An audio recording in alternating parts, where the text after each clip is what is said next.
सोचिए कोई इंसान मर चुका हो, दफन हो चुका हो, 4 महीने से मिट्टी के नीचे चैन की नींद सो रहा हो, लेकिन फिर अचानक अदालत का हुक्म आता है कि इस मुर्दे को कब्र से बाहर निकाला जाए क्योंकि इस लाश से हमें इसकी मौत के कुछ सवाल पूछने हैं।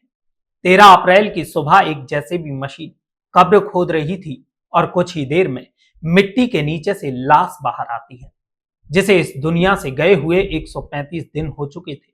लेकिन अब ये सिर्फ लाश नहीं थी, ये था एक राज जो जिंदा दफन किया गया था। कब्र से लाश घर और फिर कब्र में लौटने तक के इन 30 घंटों ने वो सच्चाई उगली जिसने सबके रोंगटे खड़े कर दिए। याद रखिए, कई बार मुर्दे भी बोलते हैं। तो नमस्कार, आदाब, सत श्री अकाल।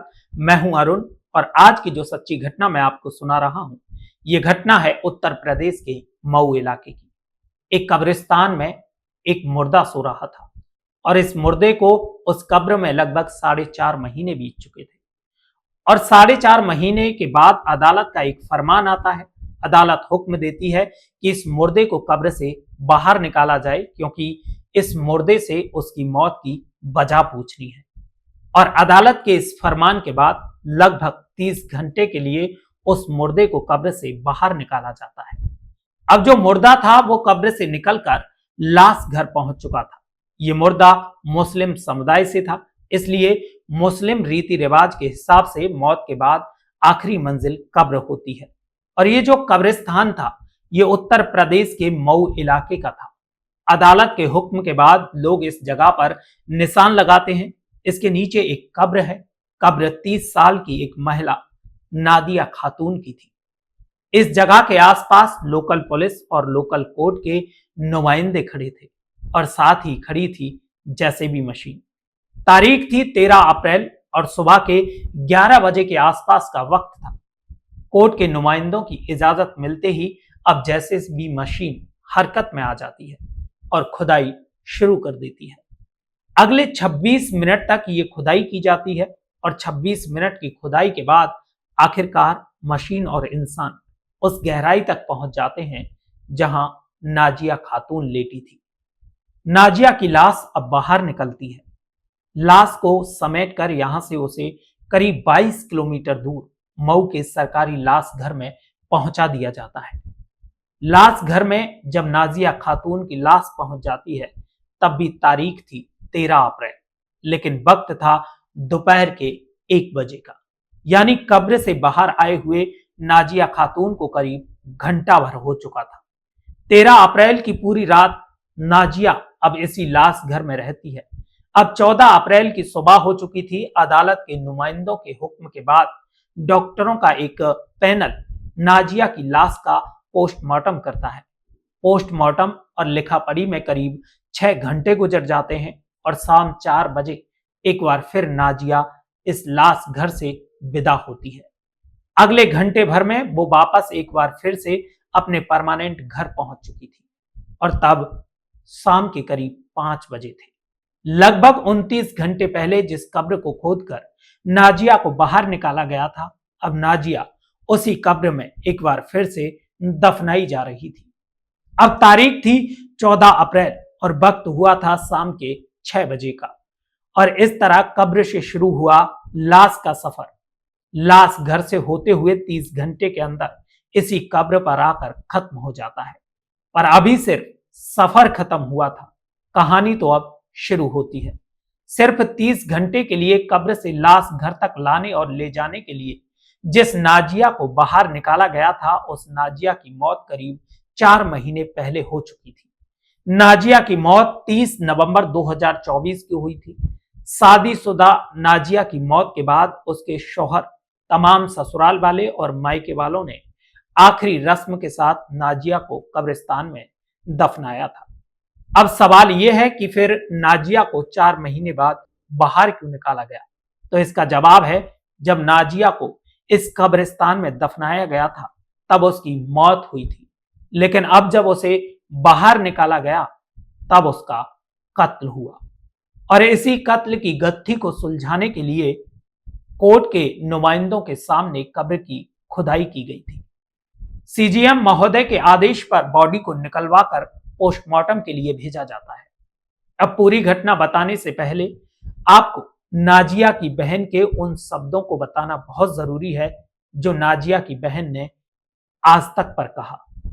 नाजिया का पति उसे दवा के बहाने लिवा कर ले जाता है और बहलगंज के सत्कार होटल में उसके साथ जबरदस्ती करता है और इसके बाद उसके फोटो और वीडियो भी बना लेता है और कहता है कि अगर इस बारे में तुमने अपने घर वालों को बताया तो मैं तुम्हारी वीडियो और इन फोटोओं को वायरल कर दूंगा। इस तरीके की धमकी दी जाती है। जो इंसान इस लड़की के साथ इस वारदात को अंजाम देता है वो कोई और नहीं बल्कि खुद की बहन का पति होता है जिसका नाम था अयूब। इसके बाद उसकी बहन के सामने ही उसके साथ फिर गलत काम किया जाता है और जब इस बात का नाजिया अपने पति से विरोध करती है तो उसके साथ मारपीट की जाती है। इसके बाद अयूब की मां, अयूब की बहन दोनों मौके पर आ जाती हैं और इन तीनों ने नाजिया के गले में दुपट्टा कसकर खींचा और उसे उठाकर जमीन पर पटक दिया। 30 नवंबर को नाजिया की मौत हो जाती है और नाजिया की बहन को धमकी दी जाती है कि अगर तुमने घर वालों को बताया तो तुमको भी जान से मार दिया जाएगा और तुम्हारे फोटो और वीडियो को भी वायरल कर दिया जाएगा। उत्तर प्रदेश के मऊ के घोसी कोतवाली की रहने वाली नाजिया खातून की शादी करीब 4 साल पहले अयूब के साथ हुई थी।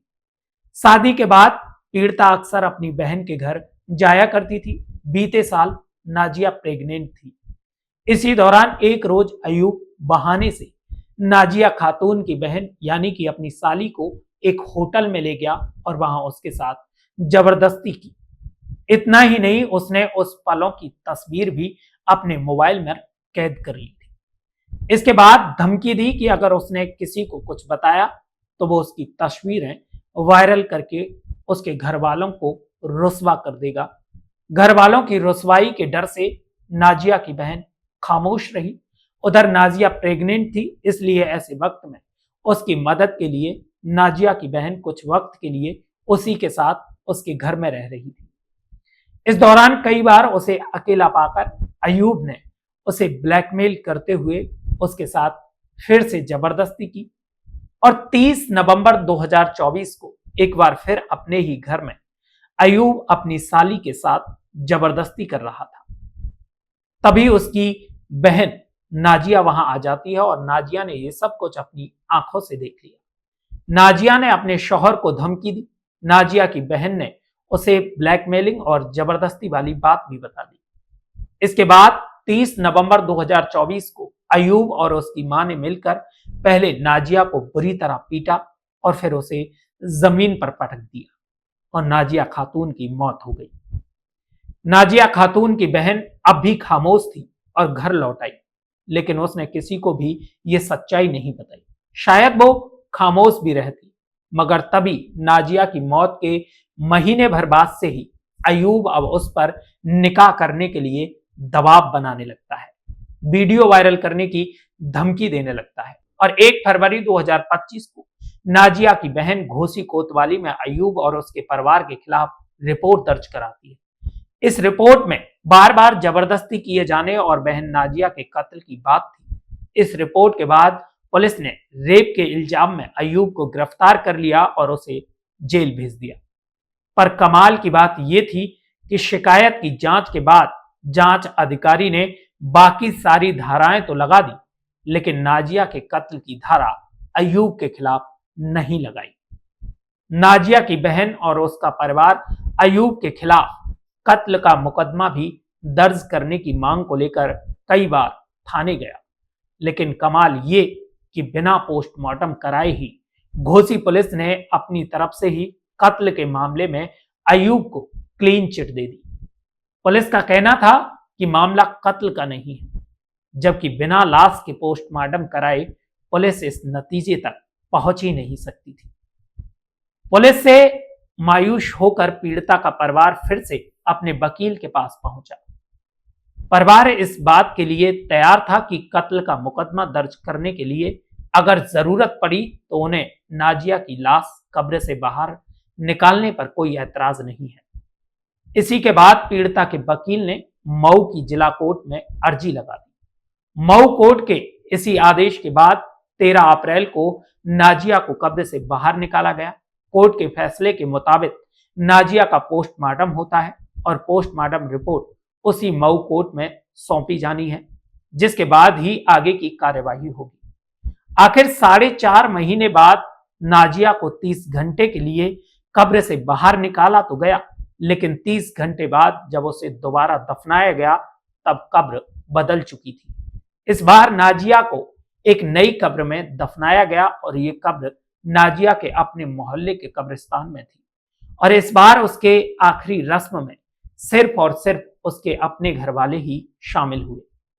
अयूब या उसके परिवार के किसी भी शख्स को यहां आने की इजाजत नहीं थी और इस तरह नाजिया खातून की मौत सिर्फ एक हादसा नहीं थी, वो एक सुनियोजित साजिश थी जिसमें रिश्तों का विश्वास टूटा, इंसानियत शर्मसार हुई और एक मासूम जिंदगी मिट्टी में मिला दी गई। लेकिन कहते हैं ना कि सच कितना भी गहरा दफन कर दो, एक दिन वो खुद अपनी कब्र तोड़कर बाहर आ ही जाता है। 13 अप्रैल को जब जैसे भी मशीन की आवाज ने उस सन्नाटे को तोड़ा तो सिर्फ मिट्टी नहीं हिली, एक पूरा राज हिल गया। 30 घंटे का सफर एक ऐसी लाश का जो अब सबूत बन चुकी थी, जिसे अब इंसाफ की तलाश थी। अब फैसला अदालत को करना है। क्या नाजिया को इंसाफ मिलेगा? क्या अयूब और उसका परिवार अपने किए की सजा पाएगा? इन सवालों के जवाब आगे आने वाले वक्त में सामने जरूर आएंगे, लेकिन इस कहानी से हमें ये सीख जरूर मिलती है कि अगर अन्याय को सह लिया जाए तो वो और ताकतवर हो जाता है। इसलिए आवाज उठाइए, सच के साथ खड़े रहिए। अगर आप इस घटना की आगे की अपडेट पाना चाहते हैं कि आखिर इस घटना में आगे क्या हुआ, तो चैनल को सब्सक्राइब जरूर करें। इस घटना को सुनाने का उद्देश्य किसी की भावनाओं को ठेस पहुंचाना नहीं है, किसी को दुख पहुंचाना नहीं है, बल्कि हमारा उद्देश्य है आपको सतर्क करना, आपको जागरूक करना। इसलिए मैं हमेशा कहता हूं, सतर्क रहें, सुरक्षित रहें, अपना और अपनों का ख्याल रखें। मिलते हैं अगली एक और सच्ची घटना के साथ।